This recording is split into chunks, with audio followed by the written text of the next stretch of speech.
menunjukkan bahwa manusia mempunyai isti'dad, mempunyai bakat. Bakat naon? Bakatku butuh. Bakatku tunduh. Bukan, tapi bakat yang dimaksud adalah bakat kemampuan untuk bisa mempelajari, mengetahui apa yang sebelumnya dia tidak ketahui. Eta manusia teh salah satu poin terbesar manusia layak menjadi seorang khalifah itu karena dia mempunyai istiqdad, bakat untuk bisa mempelajari, mengetahui apa yang sebelumnya tidak diketahui. Harusnya matak tiba lagi sakola mah arayaan weh nu sakolana naha dan nu diajarna saha manusia. Mun anu diajarna ucing kumaha? Sakola nu diajarna ucing. Cantang tuh ucing bisa samodel manusia. Maka ikhwati rahimakumullah, lamun kemampuanana untuk bisa mempelajari sesuatu yang belum ia ketahui, yang harus diperhatikan naon anu dipelajari. Nah, asupan ilmu yang diberikan kepada manusia itu berpengaruh terhadap bakat yang dimiliki oleh manusia. Mun manusia bisa diajarkeun naon wae oge pasti jadi bisa. Mun diajarkeun alus jadi bisa alus. Mun diajarkeun goreng jadi bisa goreng. Tah manusia mah kitu. Marukana anu maling, anu ngarampok teu diajar heula. Sakumaha anu jadi presiden, anu jadi pejabat teu diajar heula, teu sakola heula, diajar sadayana ge. Semuanya mempunyai istiqdad, bakat untuk mempelajari sesuatu. Tapi asupan ilmu yang diterimanya menentukan kemampuan bakat untuk mengetahuinya itu menjadi bermanfaat atau tidak. Nah, dengan asupan yang benar, manusia itu bisa menangkap tanda-tanda kekuasaan Allah yang ada di hamparan muka bumi, bahkan di langit sekalipun. Ku manusia kapanggihna tong wakamah kerikil atanapi kebul anu sagede kitu. Bongkahan batu asteroid di luar angkasa ge ku manusia mah kapanggih. Hares teh? Hares. Jadi tong wakama kebul anu kacida leutikna bongkahan batu di luar angkasa ku manusia mah kapanggih. Tong wakama lauk anu aya di nu laut dohor tama di permukaan di handap anu gede atau anu leutik. Plankton wae oge anu laletik di dasar laut ku manusia bisa ka timu bisa kapanggih. Ayana naon eta? Ayana bakat istiqdad, bakat untuk belajar. Nah, iwatu rahimakumullah, kalau asupanana ini bermanfaat, nah maka setelah mempelajari manusia juga perlu kepada kesimpulan. Berdasarkan apa? Berdasarkan penemuannya saja apakah cukup tidak. Namun manusia menentukan keputusan kehidupanana berdasarkan naon pernah kealaman bakal salamet moal. Bakal salamet moal. Jadi manusia menentukan sesuatu yang akan dijalaninya itu berdasarkan pengalaman yang pernah dia alami bakal salamet mah. Mentas di dieu teh biasana loba anu katabrak sabab poek. Terus manusia teh henteu mentas di dinya salamet teh. Salametnya. Nama ke salamet. Da teu mentas. Da katabrak kumaha lamun teu mentas. Tapi dia punya keyakinan lamun mentas di belah dieu mah biasana ge tara aya kecelakaan salamet mentas we di dieu dijamin salamet mah. Dijamin salamet mah. Cantang tuh. Nah, make cantang tuh karena pengalaman itu tidak bisa menjadi landasan yang kokoh untuk manusia menentukan sesuatu. Hapungkur iwatu iman rahimakumullah saurna musik klasik itu bisa membuat bayi menjadi pintar. Lamun aya dina kandungan gadung merangkali terus didengarkan suara musik klasik, itu kecerdasannya akan semakin meningkat. Ternyata kadia ditaliti deui tidak secara signifikan.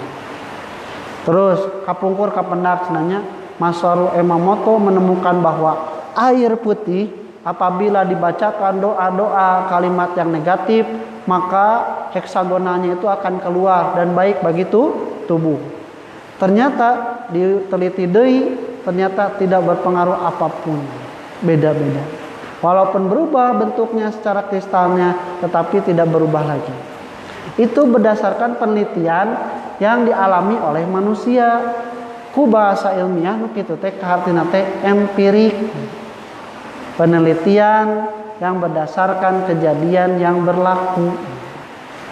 Maka itu bisa dijadikan patokan untuk manusia selamat tidak? Permanen mah. Kenapa? Karena kondisinya selalu berubah. Berarti manusia itu selain harus berdasarkan empiris, pengalaman, justru harus juga berdasarkan teori, kesimpulan yang benar. Cing, penelitian heula atau kesimpulan heula? Naliti heula atau mengalami heula terus menyimpulkan heula atau menyimpulkan heula terus kalaman ngalami heula terus menyimpulkan. Contohnya apa? Lamun lapar terus barang tuang kusangun dilebetan jadi warai. Kesimpulannya lamun lapar terus tuang jadi tiasa warai. Lamun misalnya disimpulkan heula tiasa tuh. Lamun orang tuang laparna bakal leungit pareg teh tapi teh can tuang tiasa tuh. Berarti anu ngalami. Berarti widikeun tadi atuh harus dialami dulu baru disimpulkan. Tiasa teh lamun misalna kesimpulanana heula terus dialami. Tiasa teh kitu. Nah, berarti kan berdasarkan pengalaman deui. Jadi sesuatu perkara yang sudah menjadi teori dihasilkan manusia melalui hasil penelitian, dialami, dipelajari. Tiasa teu suatu kesimpulan dihasilkan tanpa dialami terlebih dahulu. Tiasa teu? Tiasa. Lamun menyimpulkan anak Allah. Terus Allah harus membuat manusia mengalami terlebih dahulu atau henteu dugikeun ka apa yang ada di dalam Al-Qur'an itu pasti benar. Harus. Iya Bu. Di surah Al-An'am disebutkan siapa yang diberikan petunjuk oleh Allah maka dia dilapangkan dadanya. Tapi siapa yang tidak diberikan petunjuk oleh Allah maka dia itu akan sesak dadanya sebagaimana apabila dia naik ke langit semakin sesak. Ai kapungkur zaman Nabi Muhammad aya nu tiasa ngapung. Selain Nabi Muhammad ku mujizatnya aya nu tiasa ngapung. Aya teu? Aya teu aya? Tuhan? Ayat saya terang Bapak. Nah, ayat terang Bapak anu tiasa ngapung iraha. Ketika ditemukannya pesawat oleh Wilbur bersaudaranya. Nah, ketika ditemukan itu, apakah itu lebih dahulu Wilbur atau Nabi Muhammad? Nabi Muhammadnya 1500 abad ke belakang. Berarti itu bisa diterima tidak oleh manusia. Cek Allah teh lamun naik ka luhur, naik ke langit bakal engap. Padahal manusia itu belum pernah ada yang mengalaminya. Bisa diterima tidak oleh manusia? Bisa pada saat itu bisa? Pada saat itu bisa? Tidak bisa. Berarti salah tuh teorinya. Kenapa? Karena tidak ada orang yang bisa naik ke luhur. Tidak ada orang yang mohon. Dua, tidak ada yang mengalami. Yang mengalami. sepanjang ada firman Allah seperti itu, kecuali dengan yakin. Yakin, harus dengan iman. Iya, kalau yakin, beda lagi. Nah, berarti kalau misalnya belum dialami oleh manusia pada waktu itu, salah tuh. Manusia pada zaman itu mengatakan bahwa firman Allah salah. Kalau manusia belum mengalami itu, ya saya kira tidak salah. Tidak salah. Kecuali dia betul-betul beriman. Nah, kalau misalnya itu tidak salah, kemudian ketika Allah menerangkan bahkan akan terjadi kiamat, adanya surga dan neraka yang belum dialami sama sekali oleh manusia, apakah salah juga? Tidak salah juga kalau misalnya orang mengatakan bahwa itu adalah salah karena belum mengalami. Iya. Nah, maka ikhwati rahimakumullah, kesimpulan tanpa ada penelitian pun bisa diterima apabila sumber otentitasnya itu jelas. Apa? Wahyu. Sedangkan menurut penelitian yang sikapnya menurut pengalaman, maka itu satu waktu akan ditemukan pengalaman, akan ditemukan kejadian yang mungkin berbeda dengan apa yang disimpulkan pada waktu itu.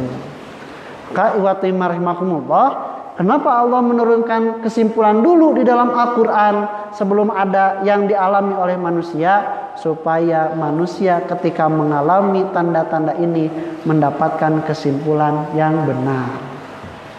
Jadi lamun aya Al-Quran anu teu kahartiku urang, ulah wakanya lahkeun Al-Quran. Boa-boa urangna anu encan ngarti. Ibu ai murang kali dina kandungan sabaraha sasi? Satahun sakuran. Salapan sasi 10 hari. Salapan sasinya di susuan sabaraha? 2 tahun. 2 tahun itu sabaraha sasi? 24 ditambah salapan 30 tah dina Al-Qur'an mah anak itu dikandung dan disusui itu 30 bulan. Salah Al-Qur'an, salah urang maca. Salah urang maca. Nah, ihwati rahimakumullah, ternyata Al-Quran menjelaskan bahwa usia paling muda bagi bayi apabila dilahirkan prematur 6 bulan itu bisa hidup.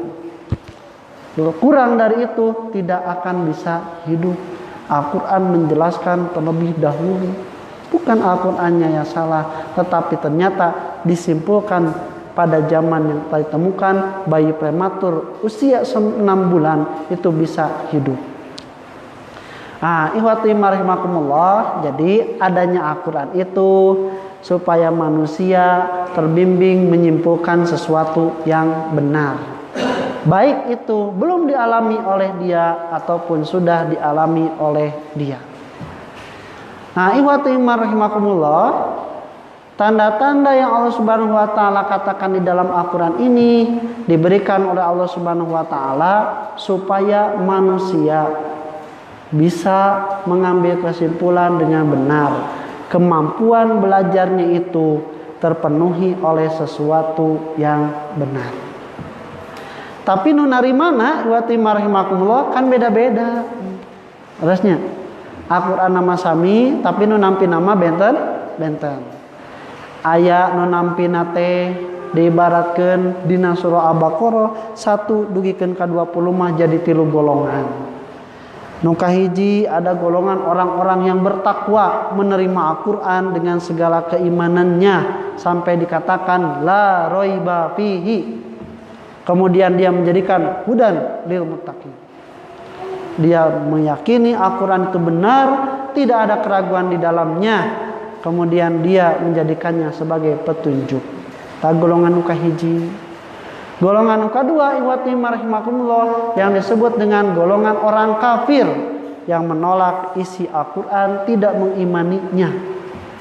Dan golongan ketiga orang-orang yang munafik, orang-orang yang mempelajari, membaca tetapi tidak meyakini dan mengimani, bahkan menjadikan Al-Qur'an dicari-cari sebagai sumber kesalahan untuk menyerang orang-orang muslim lagi. Dalam hadis riwayat Imam Bukhari tentang babu fadl ilmi, Rasulullah SAW mengatakan bahwa ada 3 macam manusia yang menerima ilmu dan petunjuk. Ilmu dan petunjuk itu diibaratkan oleh Rasulullah seperti sebuah hujan. Hujan itu sama, semuanya akan kebagian airnya, tapi berbeda yang menerimanya. Lamun taneuh anu gembur kahujanan jadi kumaha? Jadi subur. Dia menumbuhkan tanaman, kemudian semua mengambil manfaat, termasuk tanahnya juga menjadi subur. Ada lagi yang hanya lombang saja, nganukur ngalombang, jadi cair, tapi tidak bisa menumbuhkan tanaman, apalagi menumbuhkan buah-buahan. Tetapi orang lain, makanannya, minumnya dari sana, binatang minumnya dari sana, mengambil manfaat, tapi dia sendiri tidak mendapatkan manfaat dari Al-Quran itu sendiri. Dan yang terakhir seperti batu cadas, dia dihujani sebanyak apapun, selebat apapun, angger batu mah geningan mau bisa tumbuh tatang kalah, dahatena geus tertutup. Nah, maka iwatu imar rahimakumullah, butuh teu urang sadayana kana Al-Quran, butuh kernaon tah masalahna untuk keselamatan kita di dunia dan akhirat. Karena kalau kita bergantung kepada pengalaman, bergantung kepada ilmu pribadi, bergantung kepada teori-teori dan penelitian manusia, maka banyak yang salah. Apa salahnya? Karena keterbatasan akal manusia, keterbatasan indera manusia. Manusia itu melihat bahwa matahari adalah sesuatu yang besar, sesuatu yang memberikan manfaat, sesuatu yang memberikan kehidupan. Kalau tanpa dibimbing dengan wahyu, maka manusia akan berkesimpulan bahwa matahari itu adalah Tuhan, karena takjub kepada kehebatan matahari. Tong wakama urang Nabi Ibrahim wae oge nalika teu dibimbing ku wahyu mah ningali matahari sakitu gedena, ieu tah Tuhan teh. Ningali bulan sakitu gedena, sakitu caangna, ieu Tuhan teh. Ningali bintang sakitu caangna, ieu Tuhan teh. Maka Nabi Ibrahim ketika sudah menemukan itu dan tetap tenggelam, la in lam yahdini rabbi la akunanna minal khosirin. Kalau Tuhanku tidak memberikan petunjuk, kesimpulan yang benar seperti Al-Quran, pasti kami jadi orang-orang yang rugi. Nah, Bapak mending dia mariksa heula, mending ngalakukan heula, atau mending langsung apal bahwa itu kesimpulannya adalah benar. Contoh lagi saudara, mendiwartosan seuneu panas, mending percaya seuneu panas atau mending ngasaan heula? Lah, mending mendibejaan seuneu panas, mending percaya yang seuneu teh panas atau mending ngasaan heula? Mending percaya. Nah, teh diasaan heula. Akan can ngaraosan. Nah, ibarat iman rahimakumullah, yang dituju dari kita adalah keselamatan. Terusnya, lamun percaya bahwa api itu panas dan kita tidak memegang api, maka kita selamat. Tapi lamun terpercaya, mangga weh cabaknya lira. Lamun geus kacabak, bener mendapat kesimpulan bahwa api itu panas. Tapi selamat tuh? Geus cilaka. Al-Quran itu memberikan keselamatan kepada manusia tanpa manusia harus mengalami kesakitan terlebih dahulu, penderitaan terlebih dahulu. Lamun diwartosan bahwa Homer itu adalah memabukkan, menghilangkan akal, menimbulkan dosa besar. Rek percaya, rek ngasaan heula. Pak, bade percaya, bade ngasaan heula. Terus mending percayanya. Nah, sabab anu geus ngasaan oge geuningan ngadon kitu, ngadon gering, ngadon hilang akal, dan berkecimpung dengan dosa-dosa selanjutnya. Enak mau disebatkan bahwa zina itu adalah jelek. Bade percaya, bade nyobaan heula. Pahamnya bade nyobaan heula. Mending percaya. Nah, lamun geus karasa loba anu mengalami perjinahan ternyata merusak keturunan, merusak keluarga, merusak kesehatan dan sebagainya. Maka iwati rahimakumullah, sederhanana atuh Al-Qur'an sebagai ilmu, Al-Qur'an sebagai teori yang jelas dan kesimpulan yang sudah permanen dari Allah Subhanahu wa taala, yang sudah jelas keotentikannya, kevaliditasannya. Maka untuk apa kita memerlukan Al-Qur'an? Untuk membimbing iman kita secara benar. Contoh sederhana kieu. Apakah semua air itu bisa diminum? Pelan? Apakah semua air bisa diminum? Nah, coba air apa yang tidak bisa diminum? Kantun dileueut apa? Kantun dileueut? Iya, kan punya dampak tahu sadar. Nah, tapi bisa diminum. Bisa kan? Oh, bisa.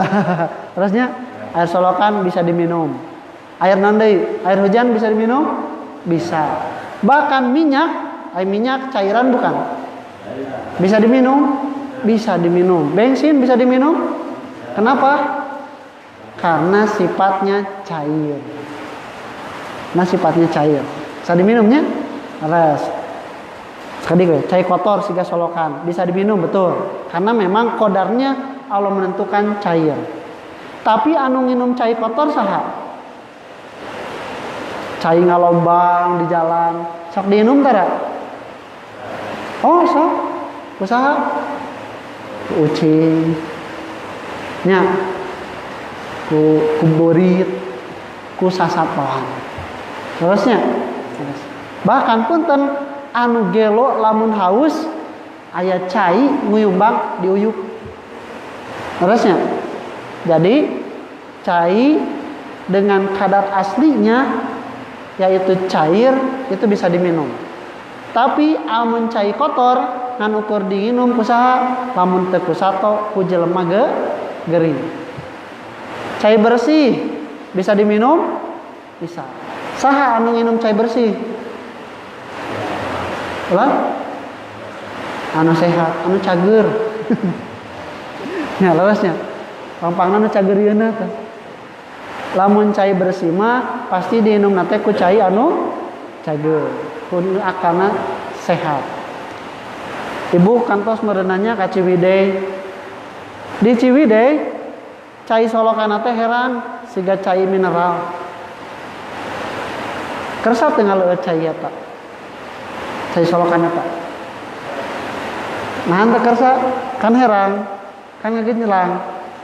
Cek soca ngagin selang dicabak herang kersa teu ngaleueut kersa kersa teh pesan teh Ciwidey disolokan kersa mah mutajud keemutan mah kersa.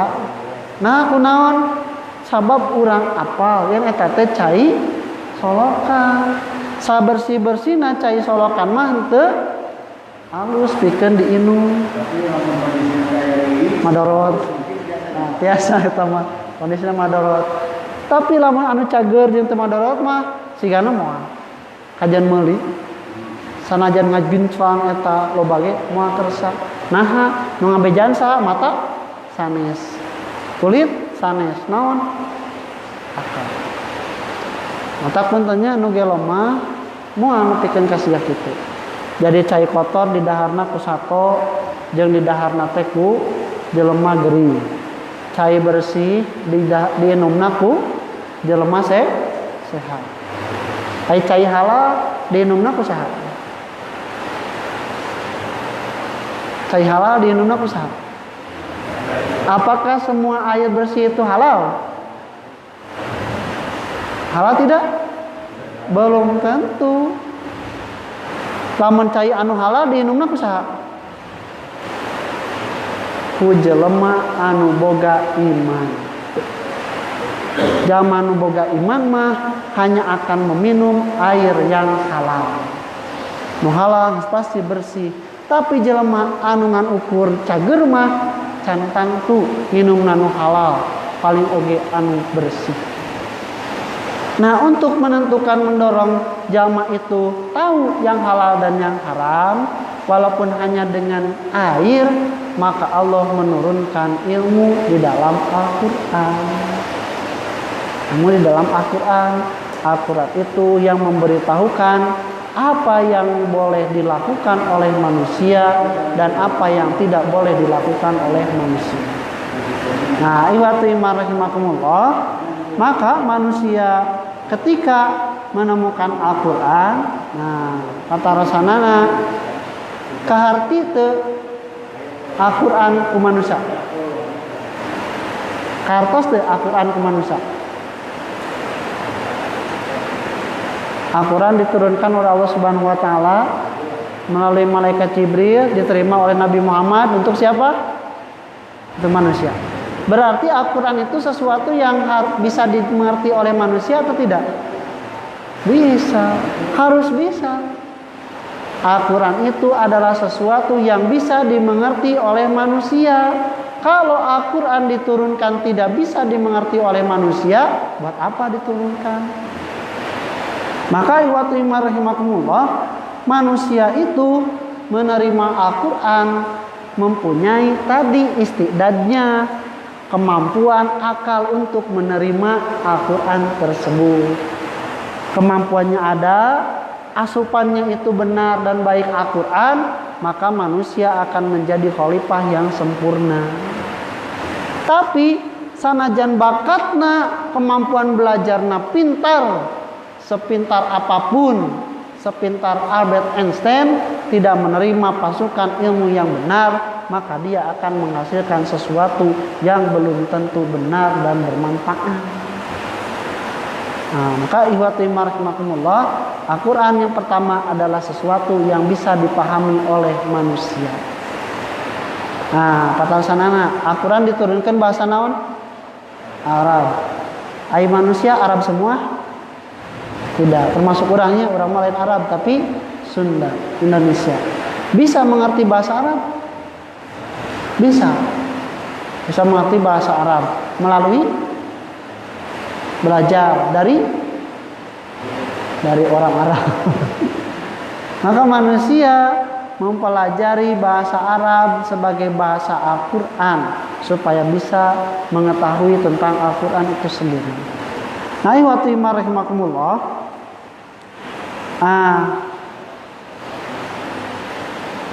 yang harus dipahami bahwa Al-Quran itu walaupun dapat dimengerti oleh manusia, tetapi Allah memberikan klasifikasi yang berbeda.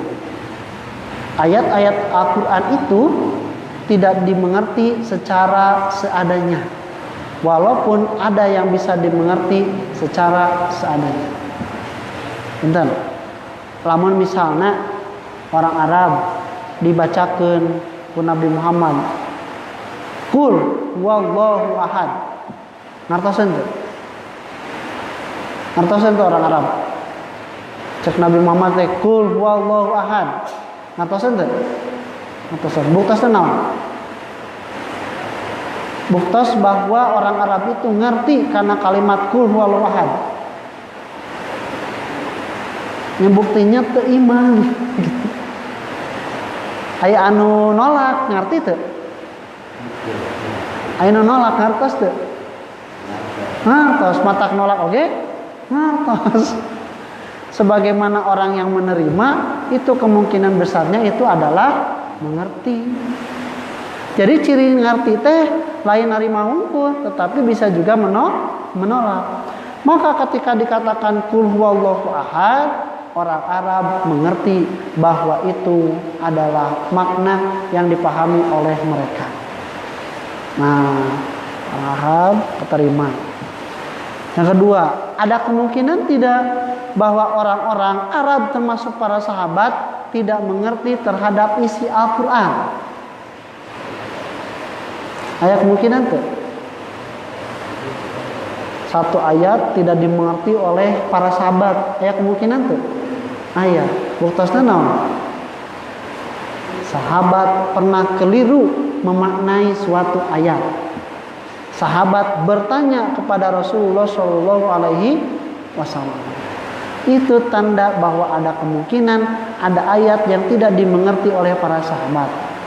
Yang kedua, kemudian turun ke dia, para sahabat punya guru, punya murid, muridnya para sahabat punya murid lagi, terus mempelajari sedemikian rupa. Termasuk kepada kita, orang Indonesia, orang Sunda, apakah bisa mengerti bahasa Al-Quran? Bisa. Melalui apa? Melalui mempelajari bahasa Arab itu sendiri. Nah, lalu ikhwati iman rahimakumullah, kenapa harus dibutuhkan tafsir? Kalau misalnya itu dapat dimengerti. Kalau tafsir zaman Nabi Muhammad SAW sudah ada atau belum? Nabi Muhammad ayat, para sahabat ayat, tafsir ayat ya? Ayat. Buktosna Nabi Muhammad menjelaskan ayat ini, menerangkan tentang ayat ini. Ayat ini menjelaskan tentang ayat ini. Itu ada tafsir. Kalau ilmu tafsir belum. Nah, maka rahimakumullah, Allah Subhanahu wa taala yang diperlukan itu di dalam Al-Qur'an itu adalah al-fasrunya, penjelasannya.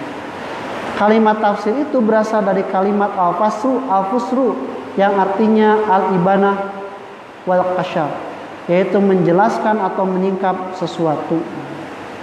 Menurut pengertian terminologi seperti dinukil oleh Al-Hafidz As-Suyuti, Al-Imam Al-Jarkasi, ialah ilmu untuk memahami kitab Allah yang diturunkan kepada Nabi Muhammad SAW, menjelaskan makna-maknanya, menyimpulkan hikmah dan hukum-hukumnya. Jadi rahimakumullah, titik tolakna adanya tafsir itu, satu, menjelaskan makna-maknanya. Kenapa? Karena yang dipahami secara kontekstual belum tentu sama dengan yang dipahami secara teksnya. Yang kedua, menyimpulkan hikmah dari setiap urusan. Dan yang ketiga, menyimpulkan hukum-hukumnya. Ketika tafsirnya benar, maka kesimpulan hukumnya itu juga akan benar. Contoh sederhana, Allah mengatakan bahwa diharamkan bagi kalian itu satu, bangkai, yang kedua darah, yang ketiga daging babi, dan yang keempat sembelihan yang disembelih bukan karena asma Allah. Babi, jelas tuh? Jelas. Ada tak babi yang belum jelas? Ada tuh? Babi laut ayat tuh? Sanesnya, babi laut mah sanes, babi ngarana unggul babi. Nah, yang kedua, darah, jelas tuh darah? Jelas tuh darah. Kalau disebutkan darah haram, jelas tuh? Jelas. Darah ada berapa macam? Ada dua. Satu, darah yang mengalir. Dua, darah yang tidak mengalir. Darah yang mengalir melalui pembuluh-pembuluh darah. Darah yang tidak mengalir, kabid, jantung, dan juga liver, hati. Nah, patarosanana jantung dan liver haram tuh. Haram tuh. Jantung dan liver sapi haram tuh. Bulan? Tuh. Kata darah sanes. Darah. Kalau merujuk kepada Al-Maidah ayat ketiga, haram. Karena damnya itu, darahnya itu secara mutlak. Tetapi ternyata di surah Al-An'am ditafsirkan oleh Allah Subhanahu wa taala dengan lebih spesifik bahwa darah yang diharamkan itu adalah daman masfuhan, darah yang mengalir. Maka setiap darah yang tidak mengalir, kesimpulan hukumnya adalah halal. Setiap darah yang tidak mengalir, maka kesimpulan hukumnya halal. Kalau misalnya dalam penafsiran saja sudah tidak benar, maka kesimpulan hukum yang diambil juga tidak benar. Boleh tidak minum minuman keras? Boleh tidak? Boleh tidak? Tidak boleh. Kalau berdasarkan di surah Al-Baqarah, Allah mengatakan yas'alunaka 'anil khamri qul fihima ismun kabir wa manafi'un linnas. Katakanlah bahwa khamr itu adalah mengandung dosa besar dan juga mengandung manfaat yang banyak. Dengan kalimat seperti itu boleh tidak meminum khamr? Ada dosa, ada manfaat. Boleh tidak? Boleh? Ada dosanya, ada manfaatnya. Boleh tidak? Dengan kalimat itu? Boleh. Buktinya apa? Para sahabat ketika turun ayat surat Al-Baqarah tadi masih meminum minuman keras. Kenapa? Karena kalimatnya mengatakan walaupun ada dosa tapi ada manfaat, berarti masih diminum. Yang kedua, turun lagi ayat ya ayyuhalladzina amanu la taqrabus sholata wa antum sukar. Wahai orang yang beriman, janganlah kalian mendekati sholat dalam keadaan mabuk. Boleh tidak mabuk? Boleh, asal kalau sedang tidak sholat. Jadi boleh kan mabuk asal tidak sholat. Dari mana? La taqrabus sholata wa antum sukara. Berarti mafhum mukhalafannya, kebalikannya, kalau misalnya kita tidak mabuk, kita tidak sholat, kita boleh mabuk. Turun deui di Al-Maidah 90-an. Rijsun min amali syaitan fahal antum mumtahun. Innama yuridu syaitanu an yuqi'a bainakum adawata wa baghdha'a fil khamri wa maisir wa yasuddakum an dzikrillahi wa anis salat fahal antum mumtahun. Sesungguhnya khamar dan judi itu hanya akan menimbulkan kebencian, memalingkan diri dari dzikir pada Allah dan juga dari salat. Apakah kamu tidak akan berhenti? Nah, tegas menyatakan bahwa khamar itu haram. Tidak boleh. Berarti kesimpulan ayeuna khamar itu haram atau halal? Dari mana menyimpulkan? Sedangkan ayatnya ada 3. Nuhiji mah boleh karena ada manfaat. Nuhiji mah boleh asal sedang tidak sholat. Nuhiji mah tidak boleh sama sekali. Jadi, nu mana? Nah, dengan ilmu tafsir kita mengetahui salah satu unsurnya asbabun nuzulnya. Ini yang diturunkan ayat yang mana dulu? Ayat yang ini di Al-Baqarah yang mengatakan boleh walaupun ada dosanya. Kemudian surat An-Nisa di ayat 43 bahwa boleh asal dalam keadaan tidak sholat. Kemudian di Al-Maidah menunjukkan haram. Yang terakhir berarti yang diambil keterangan hukumnya adalah yang terakhir. Maka kesimpulan hukumnya itu mengatakan bahwa khamr itu haram. Dari mana? Berdasarkan ilmu tafsir. Nah, sekali lagi, Adi, kalau seorang perempuan ditinggal mati oleh suaminya, idahnya berapa lama? Hah? 140 hari itu seberapa bulan? 30 kali 40 20 mah 4 bulan 10 hari 4 bulan 10 hari berdasarkan ayat ya Baqarahnya. Nah, arba'ata asyurin wa asyran. Tapi di ayat sebelumnya, di mushaf sebelumnya kalau dibuka itu dikatakan mata'an ilal hauli, menunggunya itu adalah 1 tahun. Nuhiji mah yang ditinggal mati itu menunggu 1 tahun, nuhiji mah 4 bulan 10 hari. Mana yang diambil? Nah, dilihat dari ilmu tafsirnya, tarikhnya. Ini yang turun belakangan yang mana? Oh, ternyata yang 4 bulan 10 hari. Maka ayat yang 1 tahun dinasah. Jadi perlunya ilmu tafsir itu menyimpulkan sesuatu dengan benar sehingga kesimpulan hukumnya juga akan benar. Lamun tos wudu pamangget yang istri pantel batal henteu. Oh, saheula. Mun istrina batal teu? Istri mah pasti halal. Lamun jeung istrina pantel batal teu? Henteu. Lamun sanes jeung istrina batal teu? Kemana? Nafsu teh. Berarti lamun make nafsu batal. Mun teu make nafsu batal. Mali nafsuan rek nyapa. Ini juga sama. Di dalam Al-Quran dikatakan awalamastum nisa, kamu itu wajib wudu, diantaranya kalau bersentuhan dengan perempuan. Oke, itu bersentuhan dengan perempuan, atau maksudnya bersentuhan yang mana? Apakah bersentuhan dengan perempuan itu membatalkan?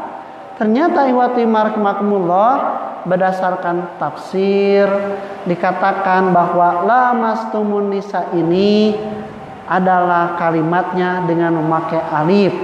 Kemudian ditinjau dari ilmu sorof yang mengatakan bahwa la-nya itu adalah berkaitan dengan menandakan bahwa saling, maka ini bukan bersentuhan secara biasa, tetapi yang dimaksud adalah berhubungan suami istri.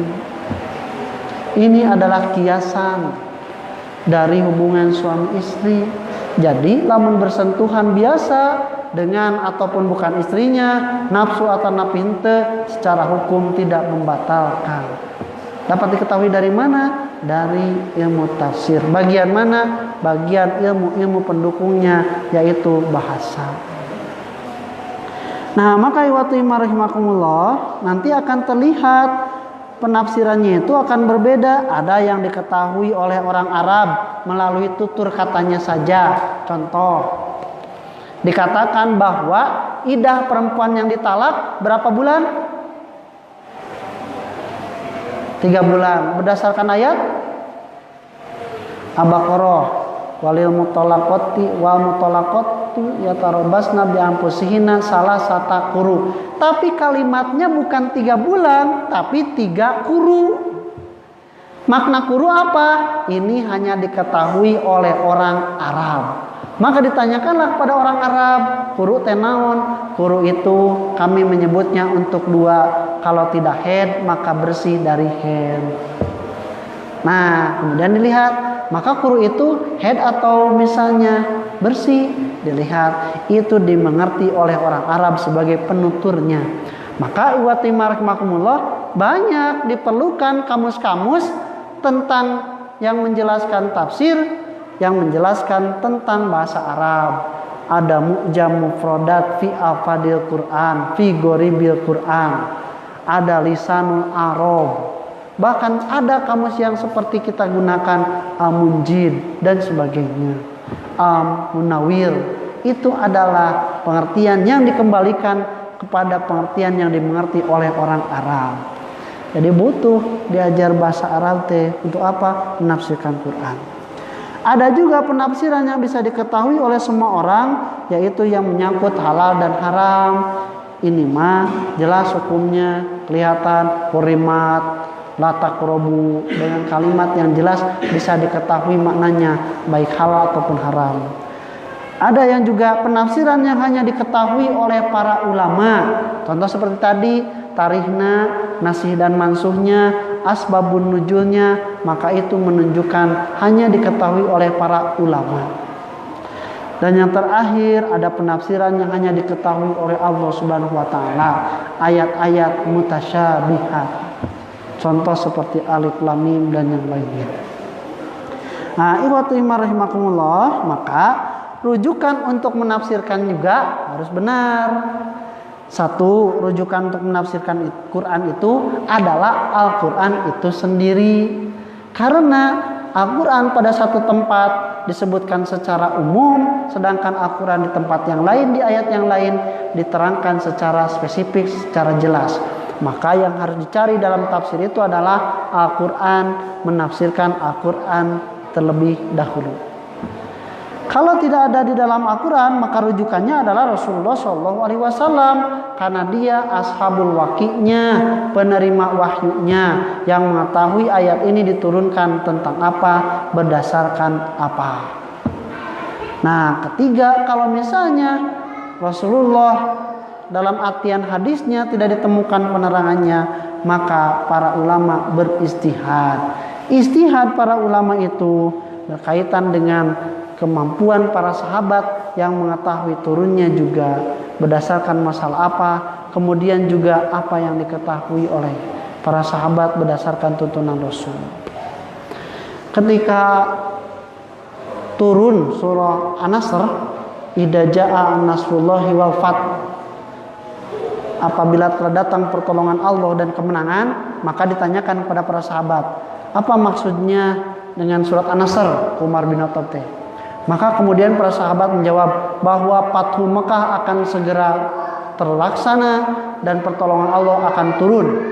Kalau itu mah aku juga tahu. Tetapi bukan itu yang dimaksud dari ayat ini. Maka ditanyakanlah kepada Ibnu Abbas.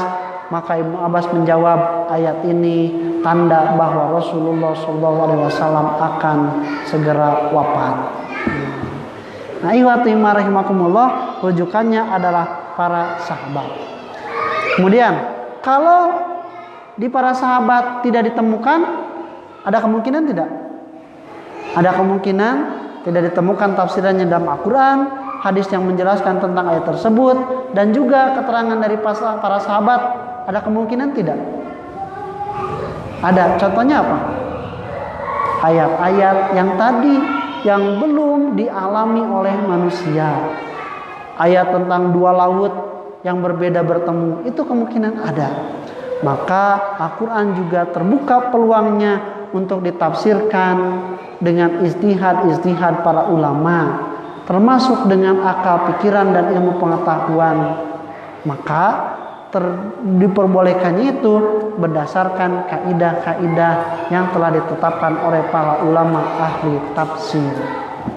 Maka ikhwati rahimakumullah, para ulama ketika dalam Al-Quran tidak ada, hadis Nabi tidak ada, kemudian dari para sahabat juga keterangannya tidak ada, boleh dia beristihad menyimpulkan dengan cara memperhatikan gramatika bahasa Arab sebagai pedomannya, ilmu nahwunya, ilmu sorobnya, ilmu balagohnya, mantik ma'aninya, uslubnya, dan yang selainnya menjadi patokan dasar untuk menerjemahkan, untuk menafsirkan. Selama ada yang tiga tadi, maka ini tidak diperbolehkan, harus rujukan utama.